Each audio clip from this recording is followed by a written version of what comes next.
Y'all need to hear me good, folk. In order for us to make a change, man, in order for us to hear some freedom, man, we got to get into some trouble, folk. I mean some good trouble, folk. Y'all heard John Lewis? Good trouble, good trouble. Now, if you guys think I'm not out here doing the work and doing my research, you are wrong. You think I'm not going to bring it to the community every chance I get? Vote me out. I don't care. I'm still going to do it. Vote me out. I'm going to do more. I'm really going to stick it to you. I'm going to be at everything. Okay? I'm really going to stick it to you now. I don't want apologies and performative gestures. I want change and not Dr. Maya Angelou on the back of a quarter. I want change laws and policies. I'm not sitting here to make friends or tell lies or act like we can do better and I'm doing better. Because we can do better, we can do more, but we got to tell the truth. I don't care if you bring down a statute, but can you codify a statute that ensures my right to vote, my right to vote, my right to vote, my right to vote. Freedom made free when there's no truth. Freedom made free. They're selling me and they're selling you. Freedom made free when there's no truth. Freedom made free. They're selling me and they're selling you.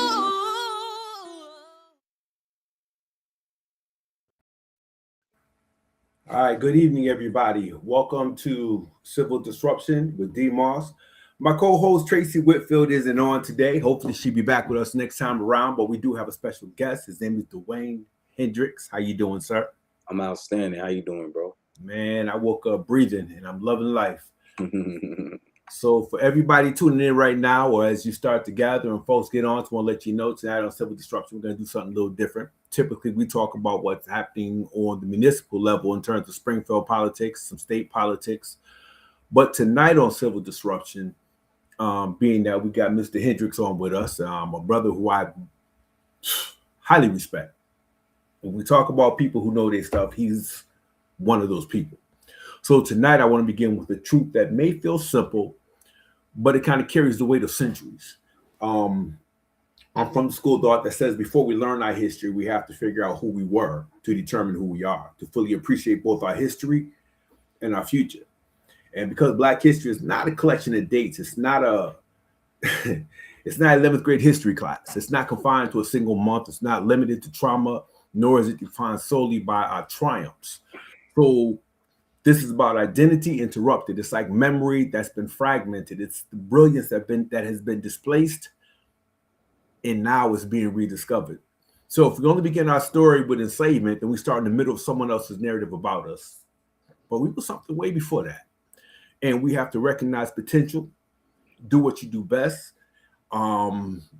We have to talk about the best of who we were. We have to, I don't know, it's just, I lost my train of thought, brother. I'm just going to jump right into it. All I'm saying is, folks, before we can celebrate, the items on someone's Black history calendar, we really have to figure out who we are. There's been a lot of conversation about how we self-identify. Are we Moor? Are we Indigenous? Are we Black? Are we Negro? Are we African-American? There's about 30 names that we can draw out right now. There's brothers down here who say Sulan. There's all different types of, boxes that we put ourselves in. So tonight we're going to talk with Brother Hendricks.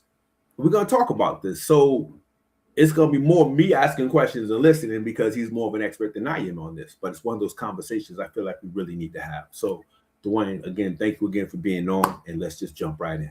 Absolutely. So let's talk about this. How important is self-identification for us as a people? Well, I think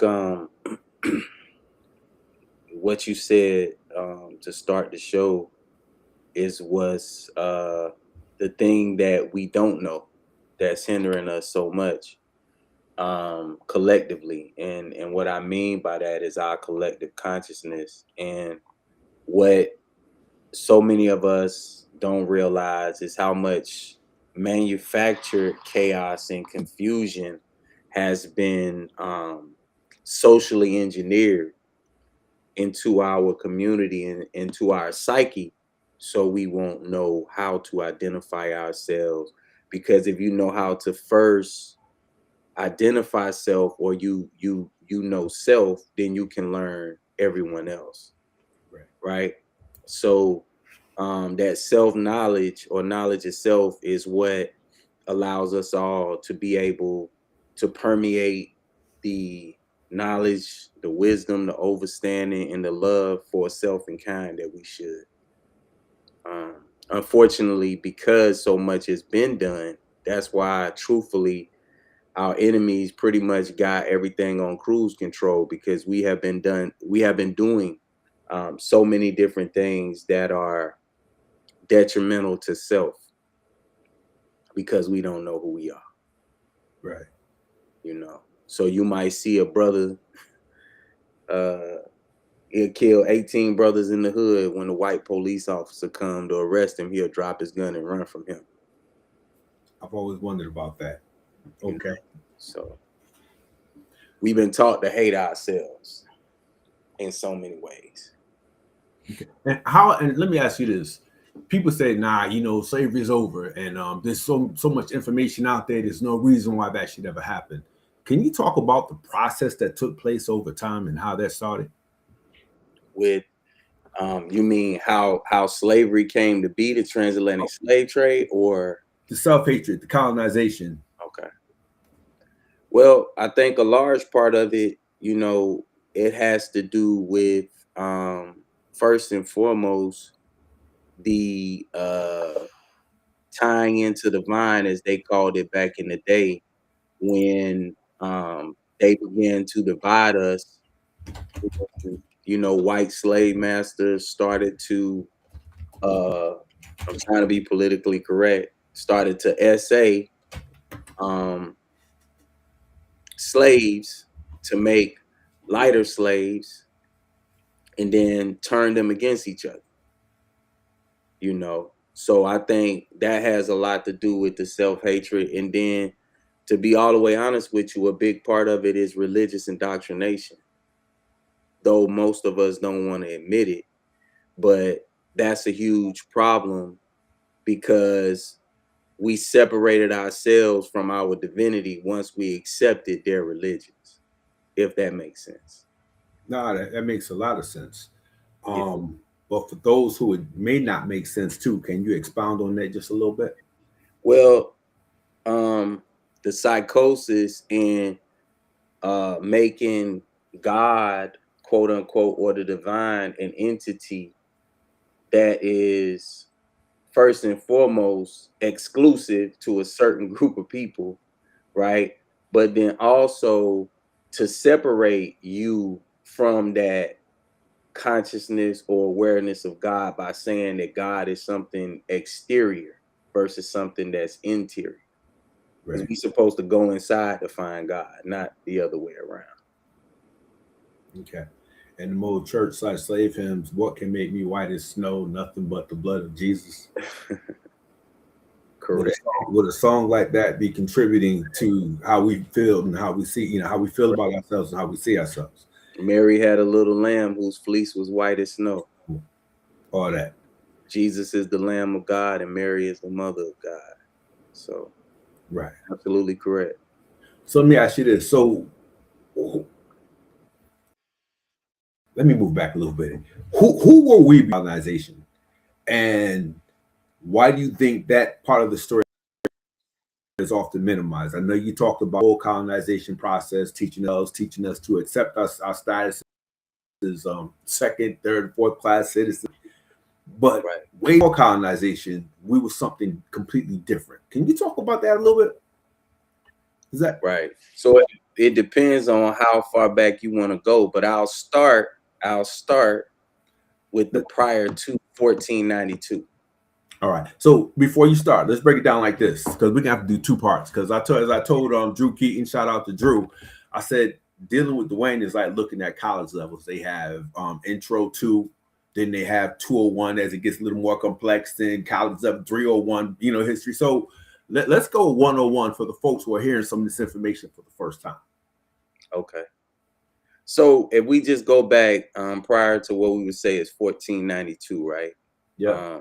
And just from the name itself, colonization, right? Or colonialism, or however we choose to pronounce that word. Christopher Columbus, it wasn't even his real name. And, you know, I wrote about this in Supreme Science that his real name was Cristobal Colon, Colon, Colon.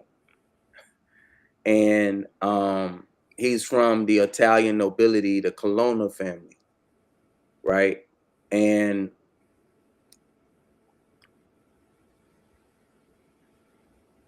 they came here by way of what was called two things. The Decree of Alhambra that was signed in 1492 by Queen Isabella and King Ferdinand of Spain, and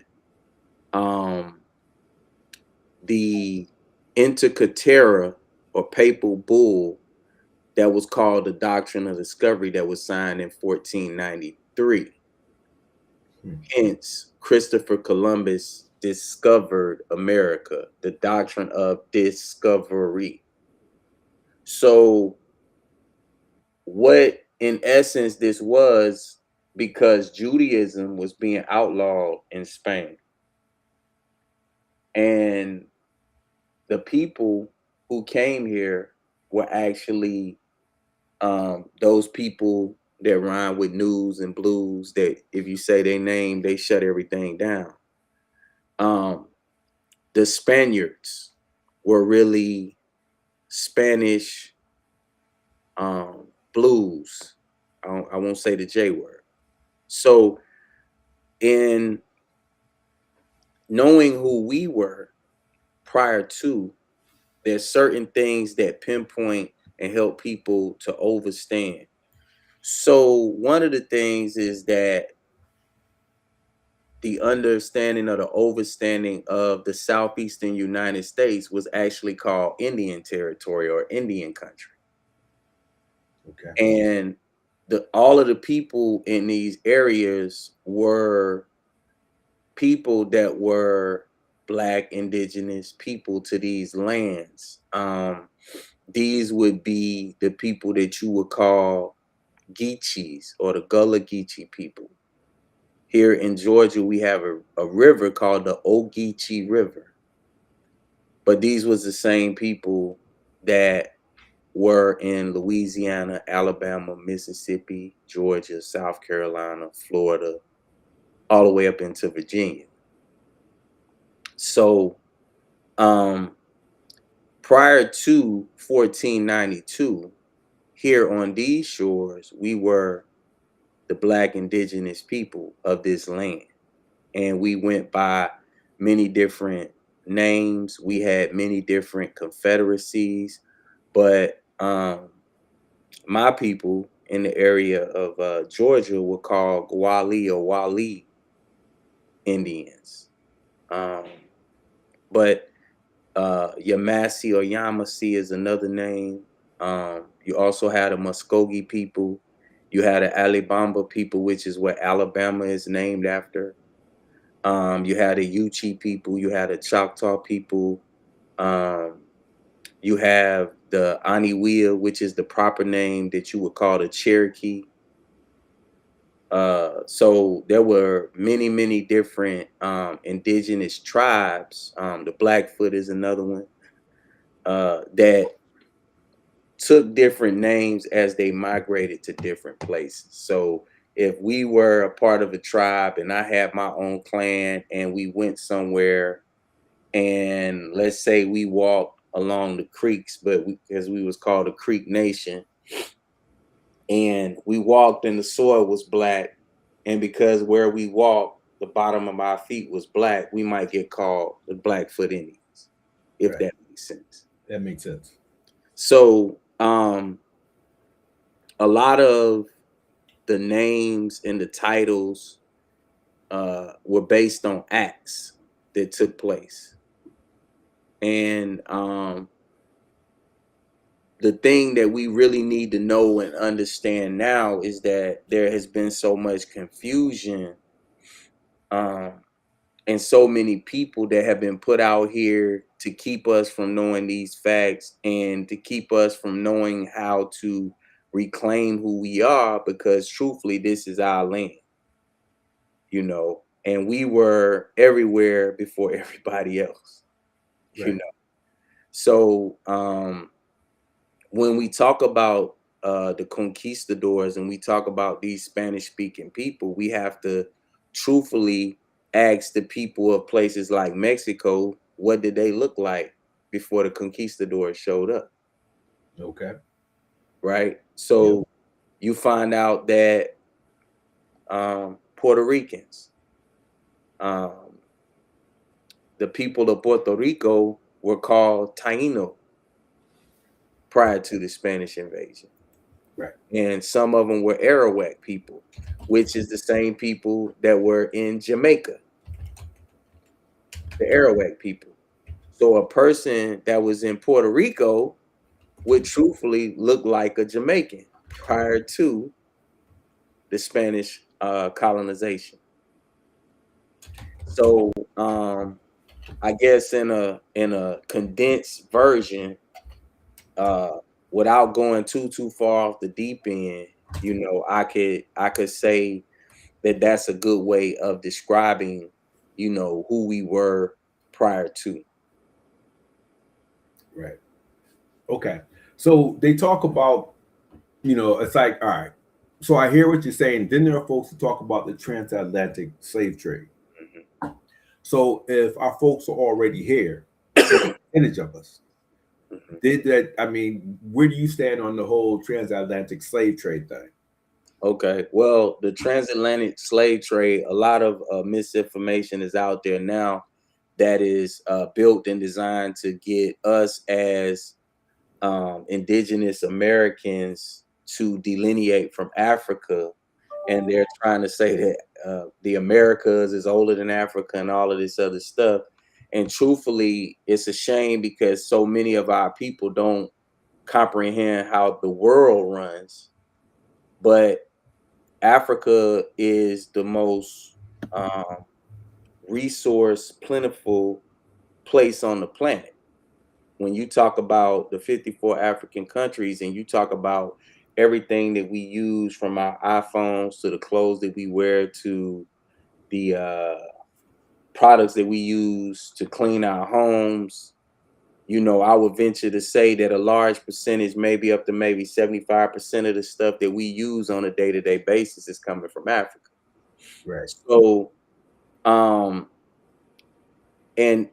just to show you how the psychological games are played with the film Black Panther,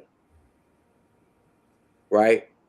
Mm-hmm. That was a psychological operation to subconsciously make Africans in America hate Africans from the African diaspora. And in all truthfulness, when we get down to it, when you look in Central America, you find Peru is named after the ancient Egyptian deity Haru. So our ancestors were migrating everywhere and traveling everywhere. And there's even steles of pharaohs where there was a 6-year trip from what at the time was called Thebes of the West, which was Peru, and it was depicted as a llama. And at the time in ancient Egypt, Thebes was the capital city. So we were having expeditions from ancient Kemet, ancient Egypt, all the way to Peru and back. And this was all depicted in the steles, written in stone. Right. We know this to be true too because some of the pharaohs' tombs, the drug that starts with a C, that's made from the leaf, you know, the booger sugar. I don't want them to hit your live, brother, because they do me like that crazy if I say certain stuff. But there were tombs of pharaohs with this substance found in the tomb. Now, this leaf only grows naturally in 3 places in the world. That's Bolivia, Colombia, and Peru. So our ancestors had been migrating all over the world from time immemorial. So even with a lot of the stuff now that's out there, it is true that we were already here prior to the transatlantic slave trade. Only about 90% of the people that ended up on plantations in North America were actually the product of the transatlantic slave trade. The other 90% were indigenous people that fought against the colonizers and lost and were forced into slavery. Got you. And But moving them from one part of the country to the other. Okay. There you go. So this is what they showed you in 12 Years a Slave, where they just kidnapped the brother, right? Yeah. They just kidnapped the brother and took him down south. So even more so, you had people who were being sold to plantations in the Bahamas and different places like that from places like South Carolina or Georgia, and they were being taken to South America and the Caribbean and places like that where they also had plantations. Right. Little known facts. So it's so much, it's so much that is being omitted when they talk about the transatlantic slave trade, and now people are starting to say that it never even existed. Right. Even though we got records of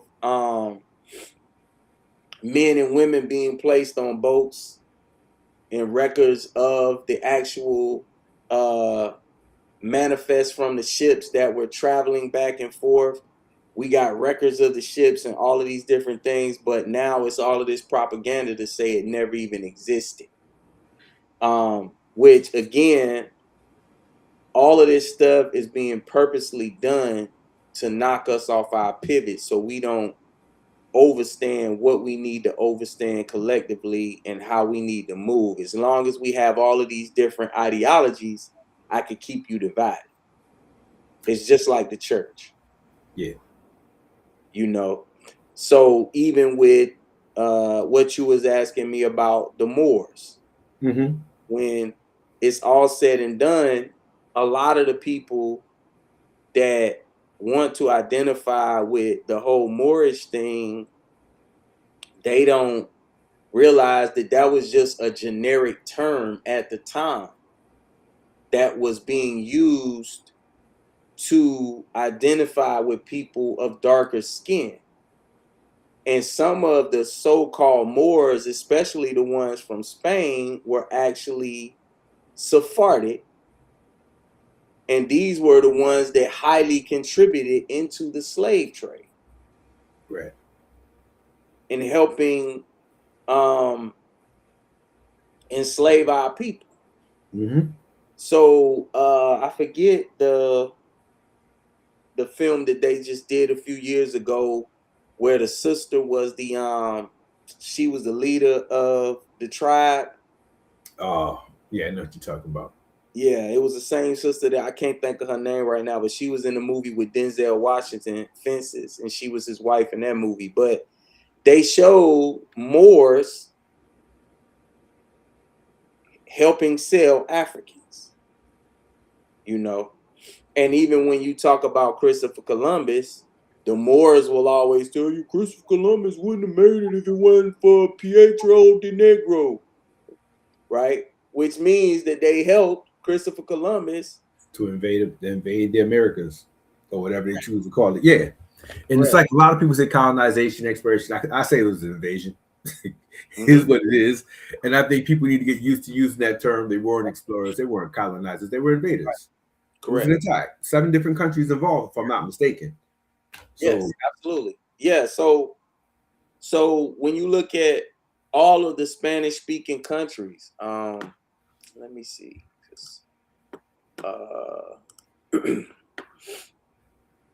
Because this is my next book that's getting ready to come out, Red Pill Alchemy 2. If I could get it to pull up, I'll read to you this excerpt in the book where I was able to go in and find all of these countries, right, that that are Spanish speaking countries that are only Spanish speaking countries because of the conquistadors coming and conquering the lands. Okay, let's see if I can find it. All right. Because it's pretty extensive and it'll make a lot of sense once I read it to you. But and while you're looking for that, I was going to throw out just a little quick fact, just so people understand. When you talk about the whitening of the lower Americas, it said many countries actively encourage, subsidize, engineered European immigration to the Americas to increase the white population. The exact number depends on how you define brought in, but historically, at least 8 to 12 countries in the Americas implemented formal policies designed to increase European settlement for racial, political, and economic reasons. Breakdown. The United States encouraged large-scale European immigration throughout the 19th and 20th century through policies like the Homestead Act. While not always explicitly racial in the early years, immigration patterns and later laws clearly favored Europeans. Canada recruited Europeans, especially from Britain, France, and later Eastern Europe, to settle Western territories. Brazil explicitly adopted a whitening policy after abolishing slavery in 1888. The government subsidized millions of European immigrants, especially Italians, Germans, and Portuguese, to alter the racial demographics. Argentina openly promoted European immigration in the 19th century. Its constitution even encouraged European settlement to civilize the nation. Uruguay also promoted European immigration to increase its white population during the 19th century, as did Chile, Paraguay, Mexico, Cuba, the Dominican Republic, Puerto Rico, when it was its own territory. So folks really need to understand the whitening. It's like, it's interesting. We talk about colorism in some of those countries. We're not talking colorism. We're talking about the byproducts of the invasion. We're talking about all those millions of whites who immigrated to places like Cuba and Puerto Rico and Mexico and Chile and on and on and on and on. These are their descendants. So right. A lot of those folks, they get passes. We say that they're Taino or they're indigenous and they're this. No, a lot of those folks say nothing but latter-day Europeans. So I just want to throw that out there while you're looking for your information. You ready? Yep. Okay. Yeah. So what I was able to do is on this research that I was doing. Do you want to share the screen? Yeah. That'd be great if we could do that. Okay. Yeah, let me fix it real quick.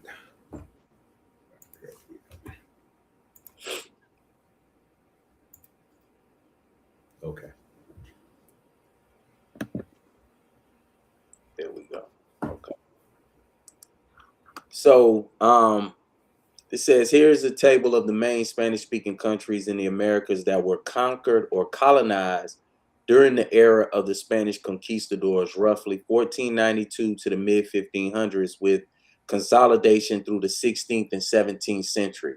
These are the independent nations today where Spanish became the dominant language as a result of Spanish conquest and colonization, including non-Spanish-speaking areas like Brazil, or the English, French, Dutch, Caribbean islands, and places like the modern United States where Spanish rule was partial, but did not lead to a Spanish-speaking independent country. The second column lists the primary or most prominent original indigenous peoples pre-Columbian groups or civilizations in the territory of each modern country at the time of conquest. Many regions had multiple groups. And some of these countries, right, Yep. they had 50 different ethnic groups or 50 different tribal names. Right. You know, so as you can see, it's pretty extensive. The Mexico, right? Mm-hmm. This is something that's little known to people, but if you talk to, have you ever talked to a Mexican and they say, "Hey, Holmes, I'm Chicano"? Yeah, I have. They don't like you to call them Latin because they identify with being Mexica or being Aztecs versus Mexico and being what they would call Latinos. Mexica is the darker skinned Mexicans. And, you know, like sometimes they'll see me because, you know, I'm part Taino. They'll say primo when they see me and they'll start speaking Spanish to me, you know. Okay. But the peoples in all of these different places, you know, had these different names. So I'll just go through a few. The Aztecs, the Mayans, the Yucatan, Southeast, Tlaxcalans, the Mixtecs, the Zapotecs, the Tarascons, and the Pupicha. That's just in Mexico. Guatemala, Maya, Kishi, Cachical, Mam, Kichi. Those were the lowland groups. Maya, Linka, Peck, Tulapan, Mosquito, El Salvador, the Papil, the Nahua, Linka, Pokemon, Nicaragua, or Nahua, Chorotega, Matagalpa, Mosquito, Costa Rica, the Chorotega, the Hutor, the Cabacar, the Bribri, the Baruca, Panama, the Cueva, Cuna, Guna. And I mean, I could, you know. And I see a lot of crossover from island to island, region to region. Correct. Like when you see this, look, the people of the Dominican Republic, Cuba, and Puerto Rico was all Taino and Arawak. Right. You know, and Arawak is the oldest people of Jamaica, like I was saying earlier. So these guys, well, yeah, these people in these areas, they would look Jamaican. Wow. And what's so diabolical about this as well is that in my research of the conquistadors, I found out that they even went into Asia. So we only know about their migration and what they did in the Americas, but they were in Asia and everything else. But I started thinking about India. When you was talking about the colorism, in Right. India, still to this day, they have a caste system in India. And the darker people in India, the Dravidians, are called the untouchables in their society. You know, and these people get mistreated so badly. Like they work as maids and stuff like that. And if they're a maid in somebody's house and they drop a plate and break a plate, they might get whipped. Still to this day in India. You know, so it's like the whole it's incredible to me, and it's hilarious because when we start to talk about darker skin and we talk about melanin, this is something that's going to be in the book, and I haven't said this on nobody else's show, so I'm giving it to you first. We'll take it. We'll take it. That's what vibranium is, homie. It's melanin. Really? That's why everybody in the world wanted it. Really? And they showed you in part 2, the only other people that had it was the Mayans. Mayans, yeah. Yep. Because the leader of the other group of people that had vibranium was named Kukulkan, which is a Mayan deity. Right. So, in what we see right now in real life, everybody want that melanin. Everybody sitting on the beach, burning their skin and frying themselves, trying to look like us. injecting their body with all kind of stuff, trying to look like us. They even are actually buying melanin and getting it injected into their body. You know, so the vibranium is what everybody wants, and that's, you know, our skin color, our complexion, our hue. You know, so it's hilarious to me that in all of these different places, you know, they have this indoctrination to hate the darker skinned people. But again, I don't want to get too into racial politics and where a lot of that stems from, but I'll say this: that same group of people that rhyme with the blues and the news, they're the ones that's responsible for it. They're the ones that's responsible for us believing in these religions that we believe in as a people that have done nothing for us. So they set up these schools all across, I guess, all across the New World territories where they re-indoctrinated the natives or the indigenous folks. Those who didn't follow along the program were beaten, whipped, just like they were on plantations. Not allowed to read, not allowed to learn, not allowed to speak in their native tongue. Can you talk a little bit about that? Because it's like there's all this information that you just shared, and then I know there's somebody out there who's going to say, "Yeah, I didn't learn. I'm a history major. I got a history degree. I didn't learn all that." Of course you didn't. Can you talk about that part of it? Okay. Well, the thing that's so that's like the ultimate checkmate to a lot of the lies and propaganda that have been used is the story of Ben York. And Ben York was supposedly a freed slave, right? But Ben York is the man who led Lewis and Clark on the expedition of the Louisiana Purchase. And he was related to all of the different indigenous tribes. And if you remember the size of the Louisiana Purchase, it was almost, you know, like maybe a third of what we call North America. So he was able, this supposed free slave that came here from Africa was able to talk to all of the indigenous tribes in North America. Wow. You know, but with the indoctrination that they taught different Native American tribes, because you got to remember that there were the redskin Indians that were here as well. Okay. As the darker skin, or what we would call black Indians.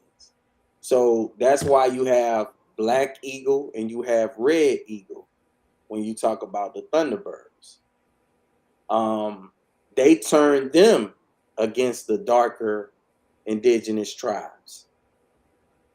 So it's not by happenstance that we have what was called civilized and uncivilized tribes.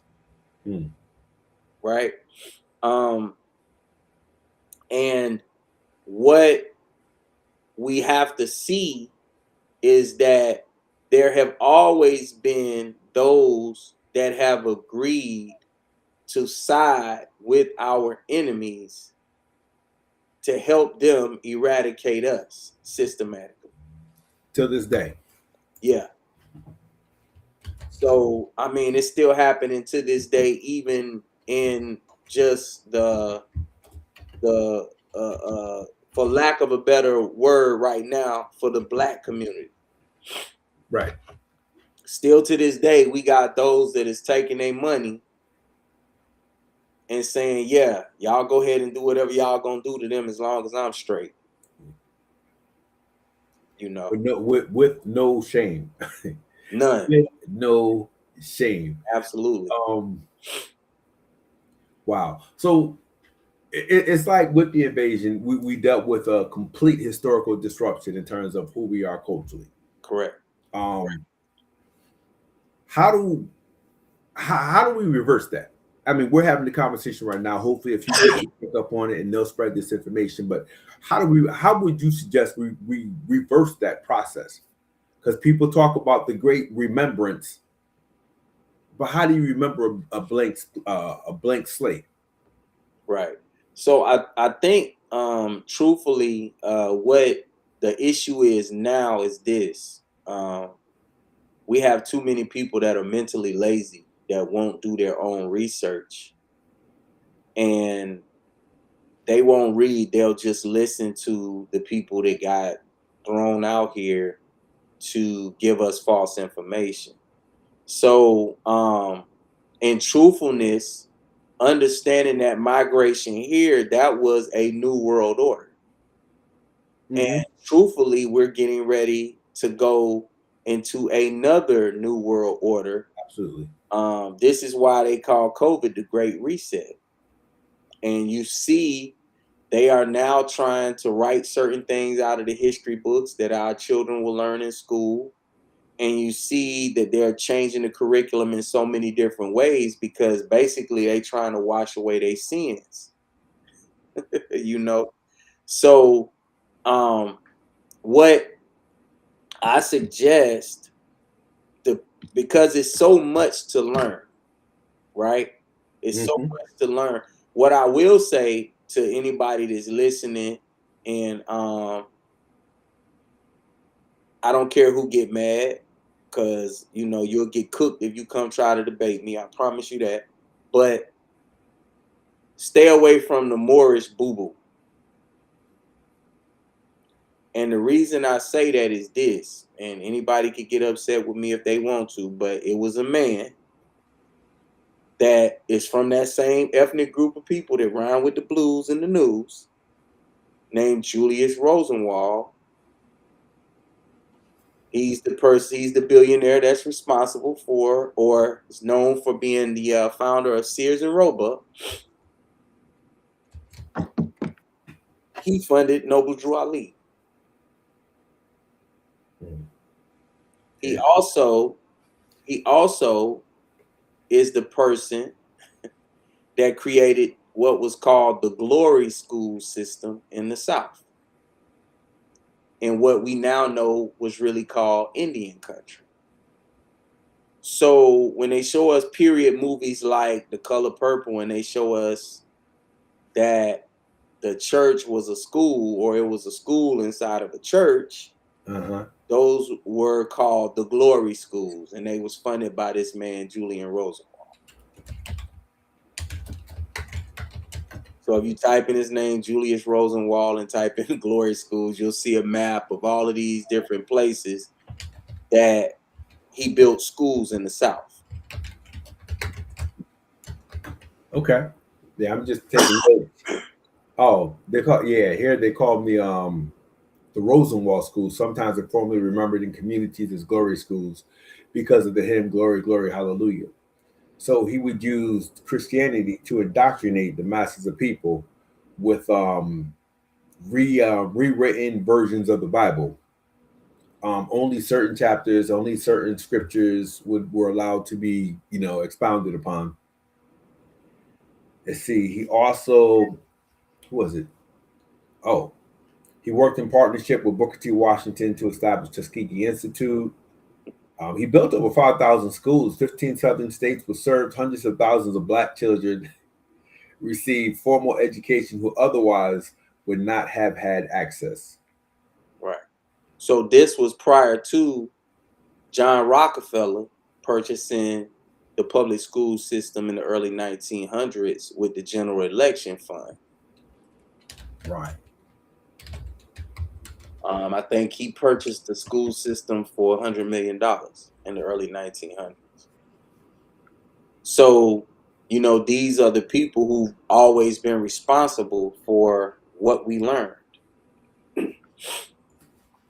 in school. But, and equally as important, just as Julius Rosenwald funded Noble Drew Ali, it's a lot leading to the fact that he helped fund Marcus Garvey, in which a lot of Black Indians lost their land due to the Racial Integrity Act in 1924 in Virginia, when they decided that they wanted to join the UNIA and go back to Africa with Marcus Garvey, because Liberia was a country that is basically under U.S. rulership. It's an American colony. Yeah.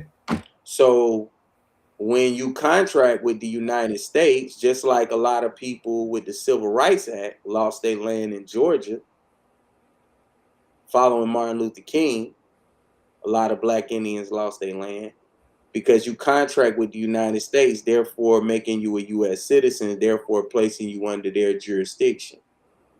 So that's a whole other conversation. Correct. That we need to have. Correct. So, you know, I know it's 7:56. I know I'm normally done by 8. So this is an introduction to a different part of our history, folks. So if you're wondering why we're having this conversation, there are things your 11th grade teacher lied to you about.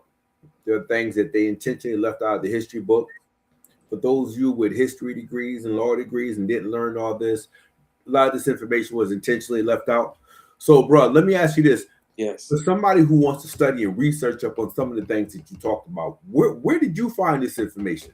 Because some of this stuff I've been reading since I've been probably my freshman year of high school.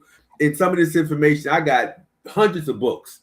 Yeah. And this info I never found. So that's how, you know, for our viewers, you need to understand, man, there's so much information. You're not going to learn from sound bites. If you don't believe anything this brother said, the only thing I challenge you to do, don't try and debate him. Only thing I challenge you to do is go find the books. The information is out there. And the only way we can really celebrate who we are and acknowledge who we were is by opening up books. A lot of this information, you can go to AI, you can go to ChatGPT, Perplexity, any of them. And the only way you're going to get anything close to this, you have to stay on these artificial intelligence sites for hours debating with these things until they finally give you the information. So you really need to go hit some of these little used bookstores and find you some books. Open them, read them, study, and share the information. Correct. Correct. Absolutely. If I'm off about anything, you know, my ego is about the people. So correct me. Right. What I say. Right. Right. And what I'll tell people is that you have to, and it goes hand in hand with the whole premise of Christianity. You got to be reborn. You gotta want to be a baby again, man. So you got to strip yourself of your ego and what you think you know, right? And the great AZ Faison told me this one time. He said, we really don't got a lot to learn. We got a lot to unlearn. Right? That part. We got a lot to learn. We got a lot to unlearn. And truthfully, once you strip yourself of, you know, I'm the lost tribe of Shabazz, or I'm a Moor, or I'm a Hebrew Israelite, or I'm a Sunni Muslim, you know, all of that. If you just strip yourself of all of that, right, and realize that all of these things have some truth to them, but you're always going to be placing yourself in a box unless you free yourself of all of those labels, you know. So that's what's most important. And don't rely on your slave master's history book, please. Absolutely. Please and thank you. That includes some of those religious books, doctrines. I know a lot of y'all Christians out there, you know, to each their own, but you cannot rely on some of those books that they deliver to you. Yeah. Somebody said slavery is so long ago, we got to stop bringing it up. It has no impact on who we are now, psychologically, intellectually, none of that. And I'm going to tell you that's a lie, because my father, born in 1929, was the grandson of a slave. Yeah. So my grandfather was the son of a slave, born late 1890s. That's how far away we are from it, and that's how close we are to it at the same time. Correct. So when you talk about the impact, all that backward stuff that they were taught on them plantations, if you think it's not generational, it's in how they socialize us. It has everything to do with our daily milieu. It has everything to do with how we praise and worship. Everything that we inherited from that system, it still exists. again, I'm only three, 4 generations removed. Right. If you think that I purged myself completely, bro, working on it, right. But I haven't. So the only way we can actually determine who we are, I agree with you, bro. When you say that, we really have to purge ourselves, as my man, Brother Gab says all the time. We have to decolonize this. Correct. From the foods that we eat, the books that we read, double check and recheck and triple check our belief systems. There's so much we need to do in order to get ourselves back on track. At this point, it's not even about integrating in with the Western world. It's really about rediscovering who we are. And the more you find out about yourself, man, the more you love yourself. People say we have to love ourselves. We have to unify. Can't unify with a soulless man. Find your soul, get it back, and then let's have another conversation, because this is about a civil disruption and bringing about different types of change, using any vehicle we can use to get there. Is that fair to say? Absolutely. And to add on to your point, it's something in science that's called epigenetics. And what that basically entails is that there are things that are in our DNA that are passed on. Traumatic experiences. You'll hear people say alcoholism is hereditary. Well, so is everything else that happened to our people. So that's the best way you could put it. I agree with you. We have to decolonize our mind. We have to psychologically and spiritually give them back everything that they gave us and start with a clean slate. And with that clean slate, what has to be at the forefront is love of self and kind. So even those that want to be Hebrew Israelites or whatever, I still love them. I just don't agree with you, homie. Like, you're not going to get me to yell on the corner and dress like the Isley brothers. I ain't going for it. You know what I mean? So, but I agree. You're still my brother. We still family. Right. And folks, man, I don't mean to cut you off, but people have to learn to listen, man. Once the idea goes on the table, don't attack the man, attack the idea. And that's how you grow. I don't have to agree with your religion. Whatever God you decide you want to pray to, that's cool. That's cool if it works for you. Right. What I'm challenging you to do is just think a little differently and question everything. Correct. Everything. Yeah. So, all right, y'all. Yeah. This is Civil Disruption. My name is D. Moss. Tracye Whitfield is not with us. I got to thank my brother, Dwayne Hendricks. I'm a fan of your work. I appreciate, admire, respect what you do.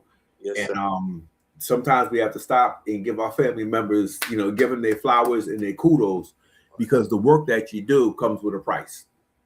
Every time you put information out there, it comes with a target. And, I just want to make sure that I publicly acknowledge that, man. Appreciate the work that you do. Is that cool? Yeah, absolutely, man. I appreciate you for having me on, bro. And whenever you want me to come back, just let me know. All right. We're going to bring you back. Thank you, brother. Much love, much peace to you, man. Love. Hey, folk, hear me, man. Y'all need to hear me good, folk. In order for us to make a change, man, in order for us to hear some freedom, man, we got to get into some trouble, folk. I mean some good trouble, folk. Y'all heard John Lewis? Good trouble, good trouble. Now, if you guys think I'm not out here doing the work and doing my research, you are wrong. You think